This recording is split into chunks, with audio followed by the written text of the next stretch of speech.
So, hello, James. It's lovely to see you, and congratulations. This is the first time we've had a conversation since you became our newest portfolio company to join our group of portfolio companies. So congratulations, and it's lovely to have you on board. Thank you, Helen. Well, we're really excited about the partnership and where it can go, and all of the different ways that we can achieve impact for the unpaid carers of the UK. That's great to hear.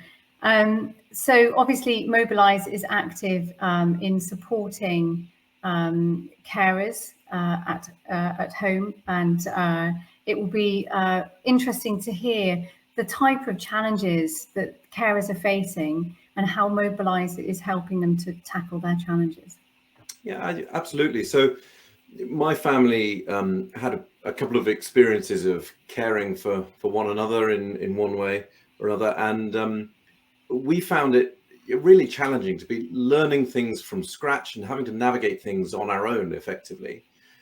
And of course, this is not, we weren't the only family going through this. There are 13.5 million unpaid carers in the UK. So, we were thinking, what is the kind of support that carers need? There's stuff you need to know, there's information, there's skills you need to learn to navigate through the caring piece. But there's also a real need for emotional support as well. So what we're trying to do through Mobilise is create a community where we can provide that kind of support, the information, the skills and the emotional support, to make sure that no one is having to care on their own effectively. Tell me a little bit more about the platform and the exact sort of tools that carers use. Well, there's three kind of areas that we're focusing on, really. The first one is identifying and reaching carers, because I never really thought of myself as a carer, and that's a lot of the work that we do with local authorities, finding new ways to reach carers before they've realised the impact that their caring role might be having on them. The second piece is creating tools that will help them navigate some of the challenges of caring. And then thirdly, creating a community where we can support each other with, that might be practical advice, or it might sometimes be just someone who understands, being there to listen through a forum or whichever medium it needs to be. And I think one of the key things here is thinking about the tech, what is the platform, keeping it as simple as possible. So we're knitting together lots of tools that carers are already using. It might be Facebook, SMS, or texting, email, because we don't want anyone to have to learn how to use our tool in order to do the caring. They've already got enough on their plate, so let's make sure we make this as simple and accessible as possible. No, I like that, and I think some of the most successful businesses out there tailor their offering to make the user experience as smooth as possible. That's great to hear.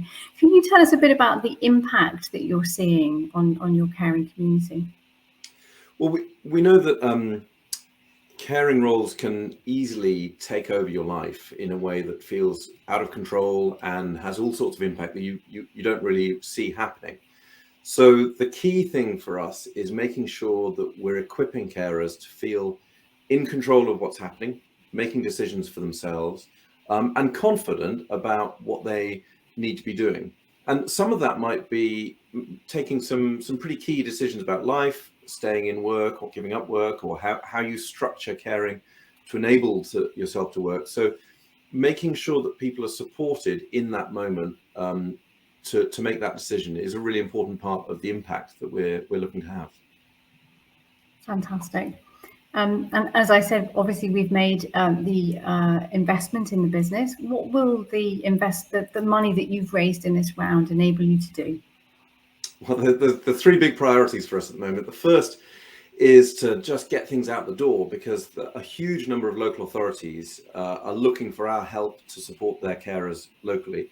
So making sure that we've got the capacity to meet that need well and do a good job. And then the second piece, and these are the two bits where I think the partnership with UFI is going to be really powerful. The first is understanding the impact better. So we get some really great feedback from carers, but making sure that we're digging down to really understand what impact we're having on their caring role and their well-being and their ability to cope. but also then working to improve the product on the back of that information. So that the third priority is then to develop the product and create new opportunities to be supporting carers. And of course, that's something through UFI Ventures that you guys are doing all the time with different learning products. Absolutely. And we're really looking forward to working with you on understanding the impact and really understanding what those KPIs are telling you and helping feed that through into making the product and service even better. James, could you tell me something about how you see Mobilise developing in the future, maybe, you know, beyond the next 12 months? One of the big things for me has always been that caring is basically universal. Especially if you think over the last couple of years, I don't think there's any family that would say, well, this doesn't apply to me. There's no one in my family who is in a caring role or needs care. So this is pretty universal. And our goal is to build a global community of people with caring roles so that together we can support each other, not just to care, but to care and thrive. And if we can get the tech right to enable that communication, then I think we can really transform what it is to have a caring role.